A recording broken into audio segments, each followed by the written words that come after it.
In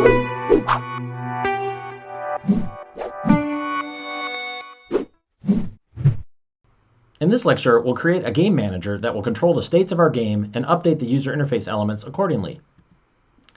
Super Sparty Brothers has two primary game states, playing and paused. Within the playing state, the game manager keeps track of the score, high score, and extra lives, and refreshes the UI during play.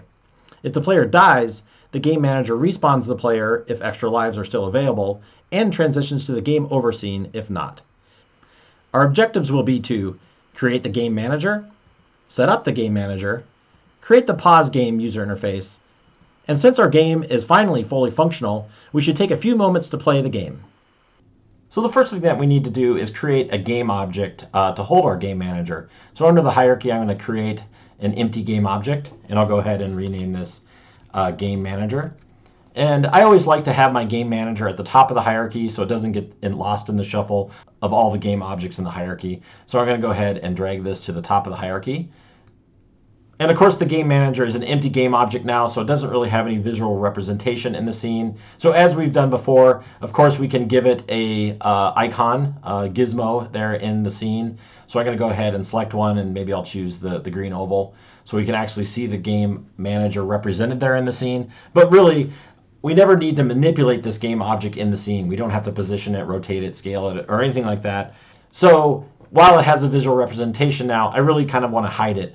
So I'm going to just put this on the UI layers, because remember, we hid the UI layer previously. So being on the UI layer will basically make the game manager go away, so I don't actually see it. You know, it is in the hierarchy. I can select it in the hierarchy, manipulate it in the hierarchy, but I never really need to select it or see it out in the scene view.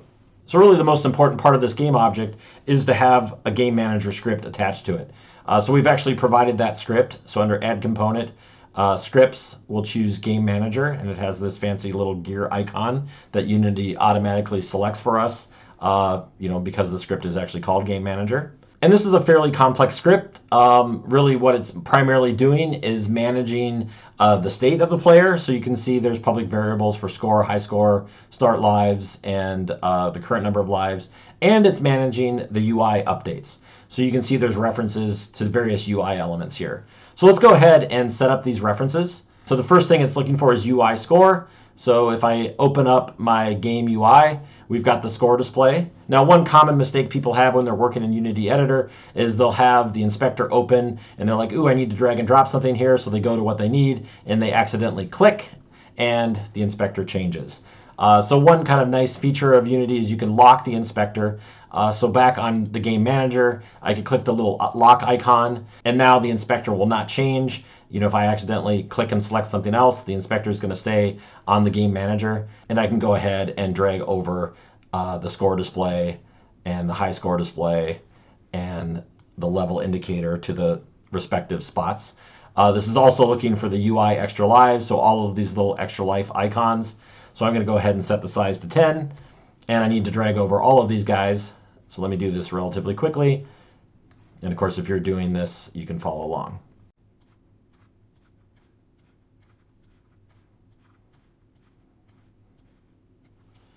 Okay, the last element it's looking for is a UI game paused. So the game manager also handles pausing the game. So basically, if you tap escape key on your keyboard, the game will be paused. If you tap it again, it will unpause it. Of course, we want to let the player know when the game is paused through an update to the UI. We didn't actually create this before, so let's go ahead and create it now. So now that I'm done dragging things over, let me go ahead and unlock the inspector. Notice it immediately switches to this other game object that was selected. So we want to basically create another text display to represent the game being paused. So I'm going to select the game UI canvas and go ahead and create a UI text, because we're just going to make this pretty simple.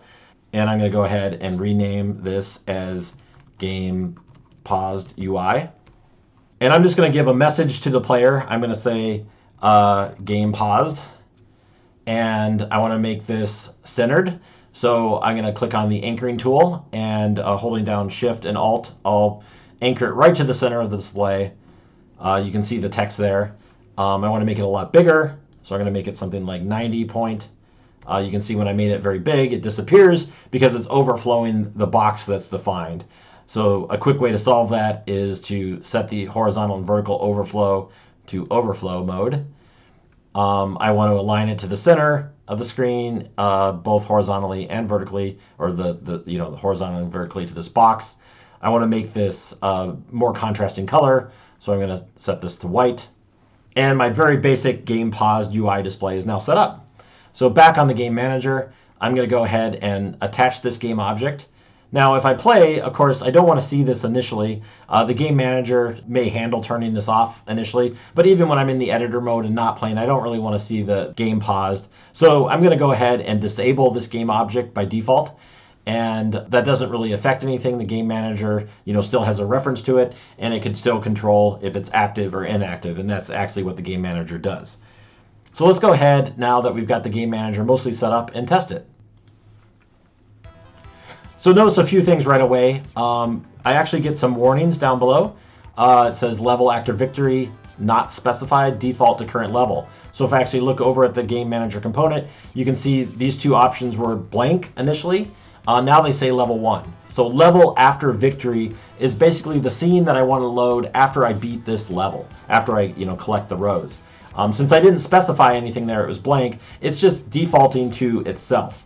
So when I beat the level, it's going to reload itself. Down the road, we're going to actually change this to perhaps level 2, level 3, level 4, and so on. And then maybe the final one would go to a game victory screen. Level after game over is what happens when we lose the level. Once again, typically this might go to a game over screen or back to the main menu, but since we haven't specified that yet, it's just going to reload itself. So the script is actually written in a way to be fairly robust, to help the designer out and help for testing within the editor, which is great. So let's go ahead and close the console. A couple other things to realize. Notice that I'm only seeing 2 extra lives now when there once were 10.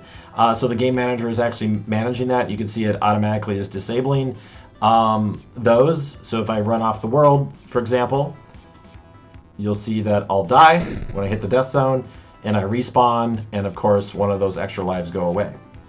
Let me tap the escape key. So the escape key made the game pause UI active. If I tap it again, it goes away.